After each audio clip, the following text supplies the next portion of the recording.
اعوذ باللہ من الشیطان الرجیم بسم اللہ الرحمن الرحیم۔ اللہ تبارک و تعالیٰ کے نام سے شروع جو بڑا مہربان اور نہایت رحم کرنے والا ہے۔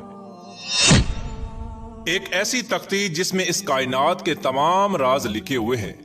کون کب مرے گا، کس کو کتنا رزق دیا جائے گا اور کس کی زندگی میں کون کون سے حالات درپیش ہوں گے، کس کو کس طرح کی موت آئے گی اور کون کس حال میں مرے گا اور کس کا حشر کیسا ہوگا۔ الغرض تمام زمین و آسمان اور اس پر اسرار دنیا و کائنات کے تمام راز اس تختی پر تحریر ہیں۔ پیارے دوستو، کیا آپ جانتے ہیں کہ لوح محفوظ کیا ہے اور یہ کہاں پر ہے؟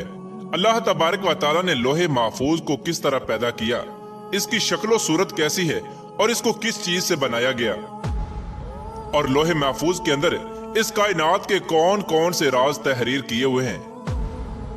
اور جب اللہ تبارک و تعالیٰ کسی کام کا ارادہ فرماتا ہے تو اس کام کو کیسے سر انجام دیا جاتا ہے، اور لوح محفوظ پر اللہ تبارک و تعالیٰ نے کس فرشتے کی ڈیوٹی لگائی ہوئی ہے، اور کیا لوح محفوظ میں لکھی ہوئی تقدیریں بدلی جا سکتی ہیں؟ پیارے دوستو، ان تمام تر سوالات کے جوابات قرآن و حدیث کی روشنی میں آج کی اس ویڈیو میں ہم آپ کو بتائیں گے، لہٰذا آپ سے گزارش ہے کہ ہماری اس ویڈیو کو اینڈ تک ضرور دیکھیے گا۔ پیارے دوستو، جس طرح اللہ تبارک و تعالیٰ کی وحدانیت پر اور اللہ تبارک و تعالیٰ کے تمام رسولوں پر ایمان لانا ضروری ہے، اس طرح اللہ تبارک و تعالیٰ کے فرشتوں پر، لوح محفوظ پر، عرش و کرسی اور قیامت کے قائم ہونے پر بھی ایمان لانا ضروری ہے۔ لوح ایک عربی زبان کا لفظ ہے جس کا مطلب ہے تختی، اور محفوظ اسے کہتے ہیں جس کی حفاظت کی جائے۔ پیارے دوستو، روایات میں آتا ہے کہ اللہ تبارک و تعالیٰ نے زمین و آسمان کو تخلیق کرنے سے 50,000 سال پہلے لوح محفوظ کو تخلیق فرمایا۔ اللہ تبارک و تعالیٰ نے جب قلم اور لوح محفوظ کو تخلیق فرمایا تو اللہ تبارک و تعالیٰ نے قلم کو حکم ارشاد فرمایا کہ لکھ، تو قلم نے اللہ تبارک و تعالیٰ کی بارگاہ میں عرض کیا، یا رب العالمین کیا لکھوں؟ تو اللہ تبارک و تعالیٰ نے ارشاد فرمایا کہ اس کائنات کی ابتدا سے لے کر انتہا تک تمام تر معاملات کو لکھ دے۔ تو قلم نے اللہ تبارک و تعالیٰ کے حکم کے مطابق لوح محفوظ پر تمام تر معاملات کو لکھ دیا۔ پیارے دوستو، لوح محفوظ وہ تختی ہے جس میں تمام انسانوں کی تقدیریں لکھی ہوئی ہیں۔ اس کائنات کی تخلیق سے لے کر اس کائنات کے فنا ہونے تک ہر چیز اس میں لکھی ہوئی ہے، لہٰذا آج تک جو کچھ اس کائنات میں ہوا ہے اور قیامت تک جو کچھ بھی ہوگا وہ تمام کا تمام اس لوح محفوظ میں لکھا ہوا ہے۔ اور لوح محفوظ تمام مخلوقات کی پہنچ سے بالا تر ہے، کوئی بھی انسان یا شیطان اس تک نہیں پہنچ سکتا۔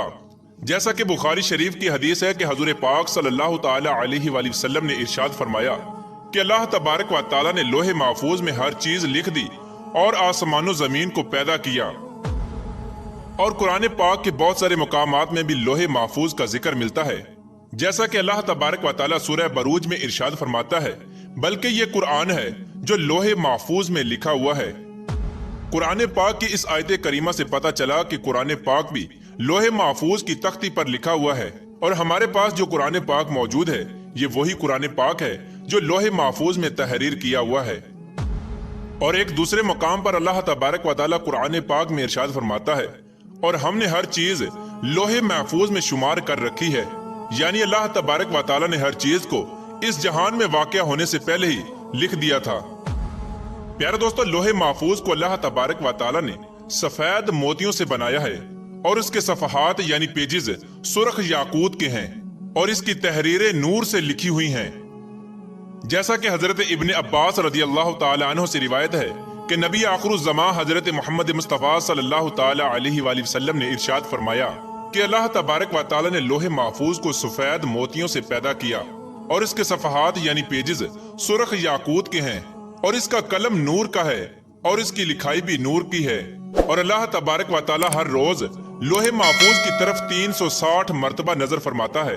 چنانچہ اللہ تبارک و تعالیٰ کسی کو پیدا کرتا ہے، کسی کو رزق دیتا ہے، کسی کو زندگی دیتا ہے اور کسی کو موت، اور کسی کو عزت سے نوازتا ہے اور کسی کو ذلت میں ڈال دیتا ہے، اور اللہ تبارک و تعالیٰ جو چاہتا ہے وہ کرتا ہے۔ پیارے دوستو، روایات میں آتا ہے کہ لوح محفوظ کی لمبائی زمین و آسمان کے برابر ہے، اور اس کی چوڑائی مشرق اور مغرب کے برابر ہے۔ لوح محفوظ عرش کی دائیں جانب ہے اور عرش کے ساتھ لٹکی ہوئی ہے، اور اس کی اصل ایک فرشتے کی گود میں ہے۔